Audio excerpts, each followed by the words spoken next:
All right, so the Connor Stalions documentary, Sign Stealer, came out on Netflix. Two major takeaways. Number one, Connor Stalions makes himself look good right up until he very clearly lies to the camera about having been at the Central Michigan game. Did not buy that for one single solitary second. I don't know that anybody did. Takeaway number two, Michigan's national championship is not tainted. I know there are some big time college football pundits out there saying that Harbaugh knew and all this sort of stuff, and it's tainted and it's this, that, and the other thing.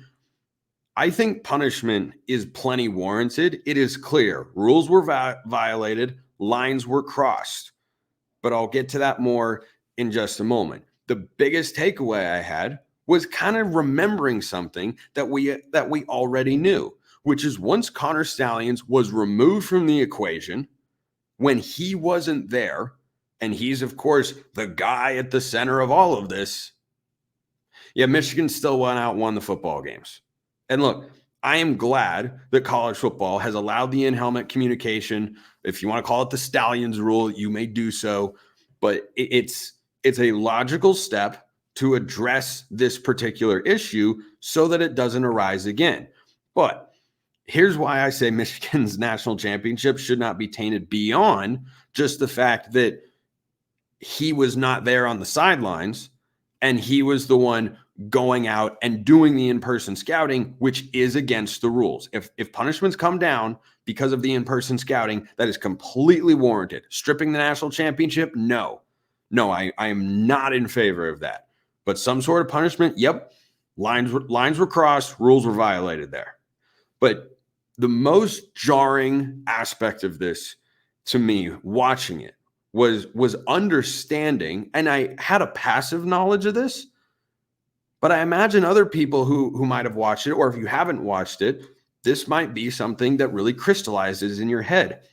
Sign stealing is not illegal. It has the word steal in it, so you think it's illegal and wrong and bad. Sign stealing is not illegal. When a runner is out at second base, the catcher historically, until you got the pitch comms, which again, an adjustment from the Houston Astros ordeal, which I think was far more extensive and over the line than what Michigan did here. When you always used to flash 3 numbers or 4 numbers or whatnot. Why? So the guy at second base couldn't look in and see, oh, you put down a 2. And then he signals to the batter, hey, that's a curveball. Stealing signs per the NCAA rules is 100% allowed. Here's what is also allowed.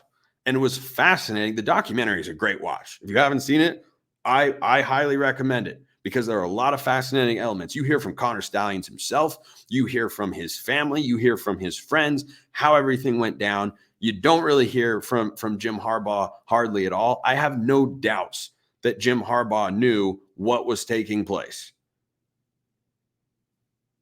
But is it as egregious of a violation as it appears? No, I do not believe so. Is it a violation? Yes. Is it wildly awful? No. Sign stealing is illegal. You are also allowed to watch the game film of opposing teams, and you are allowed to attempt to decode their signals. You can think that sounds and feels yucky and gross and not in the spirit of the game, and you should. It is very clear. Everybody's doing this. And here's a word of caution I will put out there to anybody who wants to jump on the moral high horse train about Connor Stalions and Michigan and all this sort of stuff.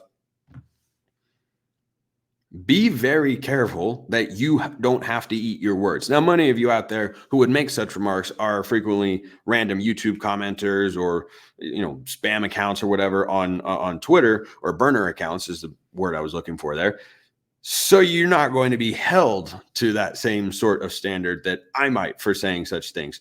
But if you go out there and in your mind say, oh, that's terrible, Michigan did this and we would never do that. You had longtime reporters and pundits in college football saying to a Netflix camera Sign stealing has been a part of the sport for a long time. And guess what? It's not going anywhere. It's not going anywhere. Everyone's going to be very discreet about it. And now you, of course, have the in-helmet communication. That's better. That is much, much better because it removes an element to allow for such discrepancies to take place. But to say that, Michigan was not going to win the national championship if they didn't have Connor Stalions, you can't make that argument. You cannot make that case for a couple of reasons. Number one, he was on the sidelines since in the 2021 and 22 seasons. Michigan didn't win it all. They were very good, but they did not win it all. Secondly, Joel Klatt had a really good breakdown where he talked about what goes on and the complexities involved with calling a play.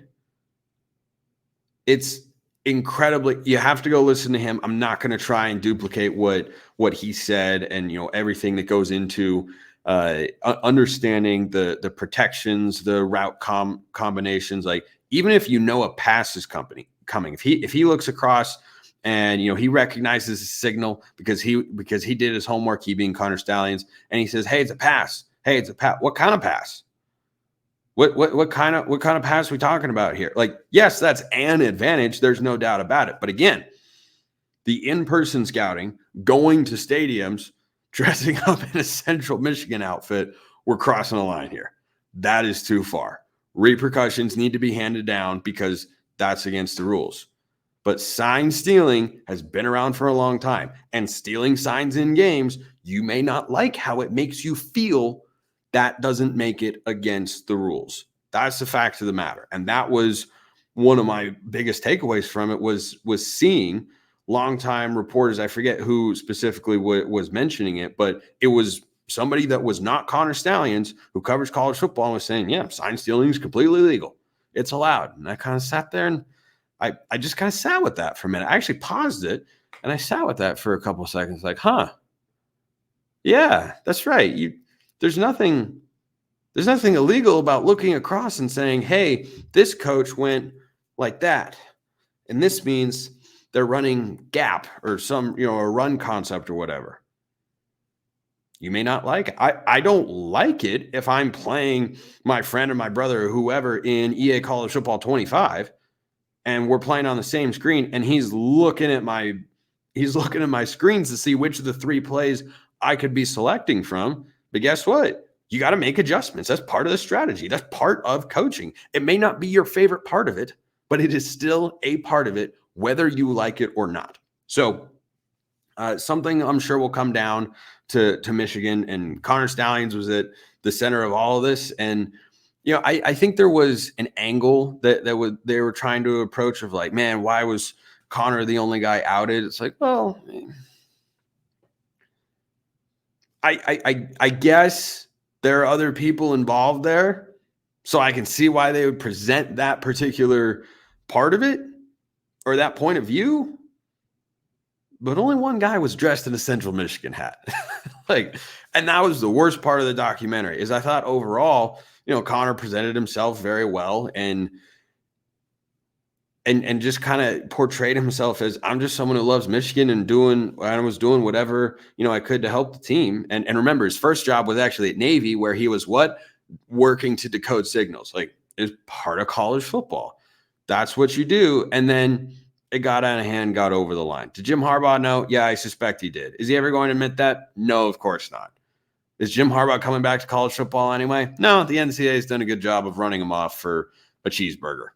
Yeah, and I mean, goodness gracious, the NCAA. So I think we'll wrap it all right there. I'm sure none of you will have any thoughts. Definitely don't leave those in the YouTube comments below.